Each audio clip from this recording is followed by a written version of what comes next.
जय सिया राम। तो अब तक हमने अपने कथा रसिक श्री सीताराम जी को श्रवण कराया। श्री कैसे श्री विष्णु स्वामी जी को विष्णु भगवान जी के दर्शन प्राप्त हुए, किस तरह श्री विष्णु जी ने इन्हें अपने हृदय से लगाया और खूब ज्ञान उपदेश दिया और प्यारा सा सुंदर सा श्री विग्रह प्रदान किया और आज्ञा दी कि आप उत्तराखंड की ओर प्रस्थान करें और वहीं से सब कुछ आपको सुलभ होगा और वहीं गुरु दीक्षा ग्रहण करें। तो अब इन्होंने अपने माता पिता से आज्ञा मांगी। माता पिता तो इनके अनुकूल ही थे, वे तो इन्हें भगवत स्वरूप ही मानते थे, तो कोई रोक टोक नहीं करते थे। परंतु ये तो अपना पुत्र धर्म निभाते, तो इन्होंने उनसे आज्ञा मांगी और कहा कि हमें भगवत आज्ञा हुई है उत्तराखंड की ओर जाने की।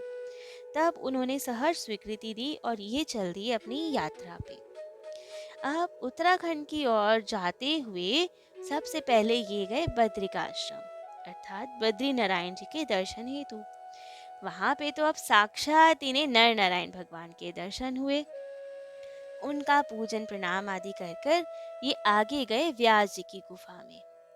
व्यास जी, वेद व्यास जी भी चिरंजीवियों में हैं। आज भी जो खूब भक्त निष्ठ है, भक्त हृदय है, उन्हें आज भी उनकी अनुभूति होती है।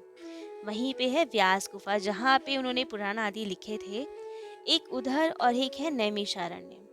ये दो जगह ऐसी है जहाँ पे पुराण और भागवत जी का लेखन हुआ और वहाँ आज भी भक्तों को व्यास जी की अनुभूति होती है। तो वहाँ पे ये व्यास गुफा में गए और वहाँ इन्हें वेद व्यास जी का साक्षात दर्शन हुआ।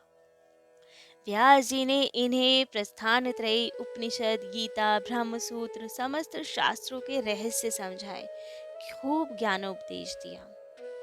अब तो जब ये उनसे पढ़ रहे थे, सब समझ रहे थे, तो इनके मन में एक इच्छा हुई कि व्यास जी के तो दर्शन हो गए, यदि इनके पुत्र श्री सुखदेव जी के भी दर्शन हो जाएं तो क्या आनंद आएगा। लेकिन उन्होंने गुरुदेव से कुछ नहीं कहा, व्यास जी से कुछ नहीं कहा कि जब पूरा पढ़ा लेंगे, अभी विक्षेप करना ठीक नहीं, उसके बाद इनसे ही अपनी इच्छा प्रकट की जाएगी कि क्या पता सुखदेव जी भी दर्शन दे दें। तो अब जब ये इच्छा कर ही रहे थे, अब गुरु तो कल्पतरु होते हैं। ऐसे जो स्थान होते हैं वहाँ तो केवल इच्छा मात्र, मन में भी कोई विचार आ जाए ना, तो वो पूरा होने में समय नहीं लगता, भाव होना चाहिए बस। तो वो बैठे भी तो व्यास जी की गुफा में थे, व्यास जी के समक्ष थे, तो बस इनके मन में इच्छा होने की देरी थी और सुखदेव जी प्रकट। सुखदेव जी का इनका दर्शन हुआ। उन्होंने इन्हें श्रीमद् भागवत का अध्ययन कराया। इन्होंने उनके चरणों में खूब प्रणाम निवेदन किया और कहा कि हे सुखदेव जी, हे आचार्य जी, कृपा कर मुझे अपनाए, मुझे अपने शरण में रखिए और मुझे अब दीक्षा प्रदान कीजिए। इन्होंने खूब आग्रह किया, परंतु सुखदेव जी ने कहा कि नहीं, मैं आपको केवल इतना श्रीमद् भागवत ही पढ़ाने आया था, आपके गुरुदेव तो कोई और निर्धारित हैं। और श्री सुखदेव जी उन्हें लेकर कलाप ग्राम आए। कलाप ग्राम में इन्हें आचार्य श्री त्रिपुरारी जी के दर्शन हुए, जिन्हें स्वयं भगवान शिव जी ने गोपाल मंत्र दिया था और उन्हें आज्ञा हुई थी कि इन्हें भी वे मंत्र प्रदान किया जाए। तो अब श्री त्रिपुरारी जी ने इन्हें अपने संप्रदाय की शिक्षा दीक्षा प्रदान की, मंत्र उपदेश दिया और बताया कि पहले गोलोक धाम में परब्रह्म पुरुषोत्तम भगवान श्री कृष्ण ने श्री रुद्रदेव जी को अर्थात शिव जी को ये गोपाल मंत्र दिया था और शिव जी ने ये हमें प्रदान किया। और उसी परंपरा के अंतर्गत श्री हरि की इच्छा से, उनकी आज्ञा से ये महामंत्र हम आपको प्रदान करते हैं। अब ये रुद्र संप्रदाय का पूरा कार्यभार, उनका प्रचार प्रसार का कार्य अब हम आपको सौंपते हैं। अब आप जाएं, जीवों का कल्याण करें और अब से आपका नाम विष्णु नहीं, विष्णु स्वामी होगा। तो अब इन आचार्य का नाम विष्णु स्वामी ही प्रख्यात हुआ और गुरुदेव के आदेश को शिरोधार्य कर कर इन्होंने रुद्र संप्रदाय के प्रचार प्रसार का संकल्प किया। अब वहां से ये आ ही रहे तो इनके मन में एक और इच्छा प्रकट हुई। इन्हें लगा कि हम उत्तराखंड आए, नर नारायण के दर्शन हुए, सभी परिकर के दर्शन हुए, परंतु एक कुछ कमी रह गई। हमें नर नारायण ने भी दर्शन दिए, हमें सुखदेव जी ने भी दर्शन दिए, गुरुदेव भी मिल गए, व्यास जी ने भी दर्शन दिए, परंतु श्री हरि के सबसे प्यारे परिकर जगताचार्य श्री नारद जी के दर्शन नहीं हुए। यदि उनके भी दर्शन प्राप्त हो जाते तो बस फिर तो खूब उल्लास रहता। बस तभी स्वयं नारद जी भी वहां प्रकट हो गए और खूब प्रेम से इन्हें शुभ दर्शन दिए, भक्ति के प्रचारार्थ खूब इन्हें आशीर्वाद प्रदान किया। और उसके बाद ये ब्रिजधाम की ओर आए, वृंदावन ब्रिजधाम मथुरा पहुँचे और वहाँ पे इनके खूब सारे शिष्य प्रशिष्य हुए और इन्होंने रुद्र संप्रदाय को बहुत उन्नति पे ले गए। खूब उनका प्रचार किया, अपने सिद्धांत को सबको बताया। एक दिन विष्णु स्वामी जी के मन में ऐसा संकल्प हुआ कि जगन्नाथपुरी जी जाया जाए और वहाँ जगन्नाथ जी के दर्शन किए जाएं। तो अब अपने शिष्य को लेकर ये जगन्नाथ जी की ओर है। उस वक्त जगन्नाथ जी में फूल डोल का उत्सव था। जगन्नाथ जी स्वयं दो बार बाहर आते हैं। एक तो जब स्नान पूर्णिमा होती है, जब उन्हें स्नान कराया जाता है, और एक जब रथ यात्रा निकलती है। उसके अलावा जितने उत्सव होते हैं उसमें उनके प्रतिनिधि स्वरूप वे बाहर आते हैं, स्वयं जगन्नाथ जी बाहर नहीं आते। तो फूल डोल का उत्सव था। इन्होंने खूब प्रेम से गरुड़ स्तंभ की ओर खड़े होकर खूब प्रेम से ठाकुर जी के दर्शन कर रहे थे और खूब आनंद विभोर हो रहे थे। परंतु अब मेन उत्सव था फूल डोल का, तो दर्शनार्थी भी बहुत सारे थे। इतने सारे भीड़ को तो देखकर अब इन्हें थोड़ा व्यवधान लगा। इन्होंने सोचा कि कोई बात नहीं, दर्शन हो गए, अब ठाकुर जी को अपनी आंखों में बसा लेते हैं और एकांत में बैठकर चिंतन करते हैं। और बस ठाकुर जी की वो मनमोहक छवि को अपनी आंखों में बसाया और मंदिर के पीछे जाके बिल्कुल पिछवाड़े में जाकर वहां बैठ गए और चिंतन करने लगे ठाकुर जी के स्वरूप का। परंतु अब ठाकुर जी की भी तो बेचैनी अपने भक्त के दर्शन की। ठाकुर जी से नहीं रहा गया। उन्होंने पीछे एक द्वार प्रकट कर दिया और पीछे वहीं पे द्वार प्रकट हो गया, जिससे ठाकुर जी इनके दर्शन कर पाए और ये ठाकुर जी के दर्शन कर पाए। अब तो ये नवीन द्वार देखकर लोगों की भीड़ तो इधर भी आ गई और अब तो यहाँ भी खूब भीड़ इकट्ठी हो गई कि अब यहाँ से ठाकुर जी के भी दर्शन कर पाएंगे। अब फिर इन्हें व्यवधान हुआ तो ये जाके दक्षिण की ओर बैठ गए।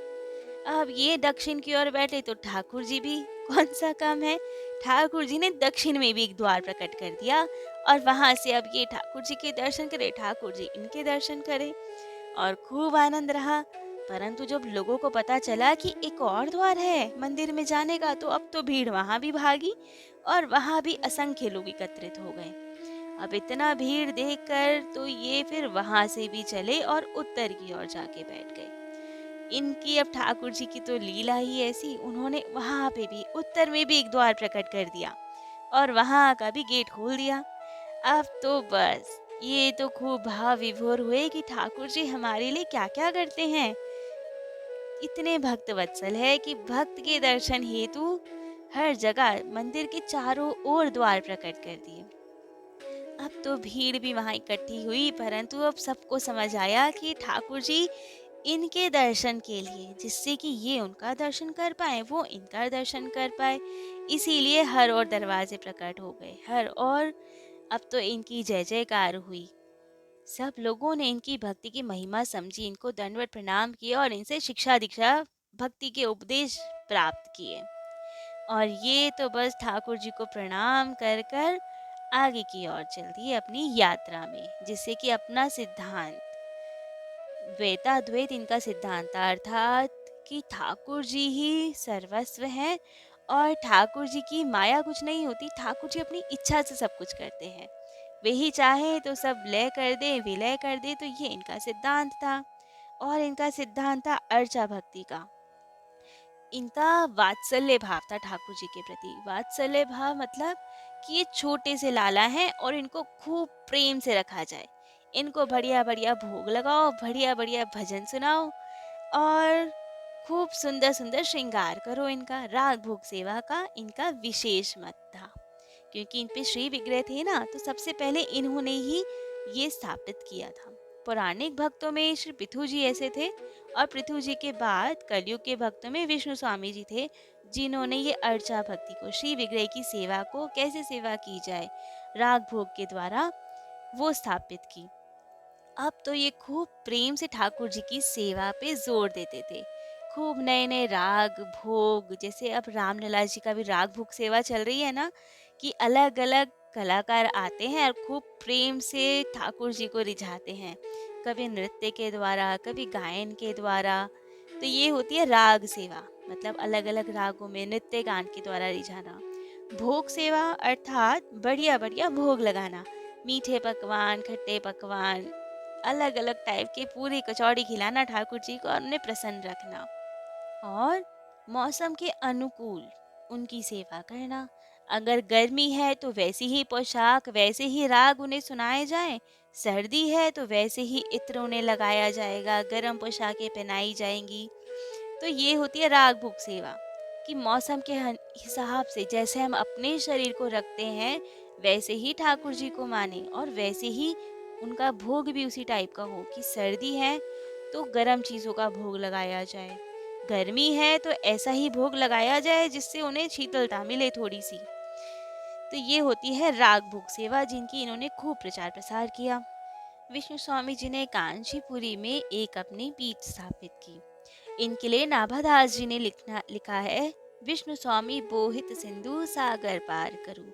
अर्थात विष्णु स्वामी उस जहाज के जैसे हुए जिन्होंने असंख्य भक्तों को इस भव सागर से पार किया। जैसे तुलसीदास जी कहते हैं, भव सागर के नाव शुद्ध संतन के चरण, तुलसीदास प्रयास विनु मिले राम दुख हरण। अर्थात ये भव सागर जो है, इसके लिए जो नाव स्वरूप है वो संतों के चरण रज ही है। जिस चरण रज पे चढ़कर, जिसकी कृपा से हम बिना किसी श्रम के ये दुख सागर को पार कर सकते हैं। अन्यथा कोई तरीका नहीं है भव सागर को पार करने का। केवल ये नाव में चढ़ जाओ, संतन रूपी नाव में, और भव सागर से तर जाएंगे। और कहते हैं, गुरु बिनु भव निधि तरई न कोई, जो बिरंची शंकर सम होई। कि गुरु जी के बिना तो ये भव निधि, भव सागर है, इसे कोई नहीं पार कर सकता। चाहे वो विरंची मतलब ब्रह्मा जी हों या शंकर जी हों, बिना गुरु के तो वे भी भवसागर से नहीं तर सकते। ऐसी अलौकिक महिमा है श्री विष्णु स्वामी जी की। अब इनके जो शिष्य की थी वो तो हमने कथा पहले सुनी है। विष्णु स्वामी जी के जो परंपरा के शिष्य थे, वे थे नामदेव जी, श्री त्रिलोचन दास जी और श्री ज्ञान देव जी। ये सब इन्हीं की परंपरा के शिष्य थे। इनफैक्ट महाराष्ट्र में पंढरपुर की साइड जो पंडरीनाथ जिनके ईष्ट है, वहाँ जो अधिकतर भक्त होंगे वे विष्णु स्वामी संप्रदाय के ही शिष्य, उनकी परंपरा के ही होंगे। तो ये थी आज विष्णु संप्रदाय की कथा, जो कि पहले रुद्र संप्रदाय कहलाता था, क्योंकि भगवान शिव जी को ज्ञान मिला था, उनसे ये प्रारंभ हुआ तो रुद्र संप्रदाय कहलाया। बाद में इसमें परिवर्तक आचार्य, जो मेन आचार्य जी आए, जिन्होंने इनका खूब प्रचार प्रसार किया इस सिद्धांत का, वे थे श्री विष्णु स्वामी जी। इसलिए इनका नाम पड़ा विष्णु स्वामी संप्रदाय। और आगे चलकर इसमें एक और आचार्य आए, श्री वल्लभाचार्य जी, जिन्होंने इनको और ऊंचाई प्रदान की। वल्लभाचार्य जी के शिष्य जो इतने महान हुए ना, इनके शिष्य थे श्री सूरदास जी, श्री विठलनाथ जी। विठलनाथ जी तो स्वयं पंडरीनाथ जी के ही अवतार माने जाते थे। इन्होंने श्रीनाथ जी के अष्टछाप की स्थापना की थी। अष्टछाप एक समूह था जो खूब राग भोग की सेवा करता था श्रीनाथ जी की, जिसमें नंददास जी, शीत स्वामी जी, चतुर्भुजदास जी थे। खूब बहुत ही सुंदर सारे भक्तजन थे, जिनके लिए ठाकुर जी प्रकट थे। ठाकुर जी उनके साथ खेलते थे बाल सखाओं के जैसे। इनके भी चरित्र कभी शायद श्रवण करें, नंददास जी का, शीत स्वामी जी का, चतुर्भुजदास जी का, विठलनाथ जी का। और इन सब ने जो खूब आनंद किया, खूब प्रेम से ठाकुर जी की सेवा करते थे कि बस ठाकुर जी तो खूब आनंद विभोर रहते थे। सूरदास जी तो जग व्यापक है, उनके बारे में तो सब जानते हैं। तो इसलिए जब वल्लभाचार्य जी संप्रदाय में आए तो इस संप्रदाय का नाम हुआ वल्लभाचार्य संप्रदाय और पुष्टि मार्ग, क्योंकि उनका सिद्धांत पुष्टि सिद्धांत था, तो पुष्टि मार्ग भी ये कहलाया, जिसमें राग भोग की सेवा खूब प्रेम से की जाती थी। ठाकुर जी को खूब बढ़िया पकवान खिलाओ, उनकी खूब मौसम के अनुकूल पोशाक की सेवा करो, भोग की सेवा करो और खूब सुंदर सुंदर कीर्तन पद सुनाओ। ये अष्टचाप बहुत, जो कवि थे सारे, खूब सुंदर सुंदर पदों की रचना करके ठाकुर जी को सुनाते थे और खूब आनंद रखते थे।